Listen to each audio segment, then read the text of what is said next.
10ই মুহররমের দিন কি কি ঘটেছিল? প্রত্যেক মুসলমানেরই তা জানা উচিত। 10ই মুহররমের দিন হযরত আদম আলাইহিসসালামের তওবা কবুল হয়েছিল। এই একই দিনে হযরত ইউনুস আলাইহিসসালাম মাছের পেট থেকে বের হয়ে এসেছিলেন।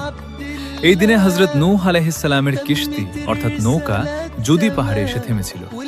এই দিনে হযরত ইউসুফ আলাইহিসসালাম কুয়া থেকে মুক্ত হয়েছিলেন এবং মিশরের আজিজ অর্থাৎ শাসক হয়েছিলেন। এই দিনে হযরত ইব্রাহিম আলাইহিসসালামের জন্য আগুন ফুলবাগানে পরিণত হয়েছিল। এই দিনে হযরত ইয়াকুব আলাইহিসসালামের চোখের জ্যোতি ফিরে এসেছিল। এই দিনে হযরত ঈসা আলাইহিসসালাম জন্মগ্রহণ করেছিলেন। এই দিনে ফেরাউনের বিশাল বাহিনী সমুদ্রে ডুবে মারা গিয়েছিল। আর বলা হয় কিয়ামতের দিনও এই একই তারিখে সংঘটিত হবে। আর সবচেয়ে বড় শোকের ঘটনাও এই দিনেই ঘটেছিল। কারবালার ময়দানে সৈয়দনা ইমাম হুসেইন রাদিয়াল্লাহু আনহু শাহাদাত বরণ করেছিলেন। এরকম আরও ভিডিও পেতে পাশে থাকবেন।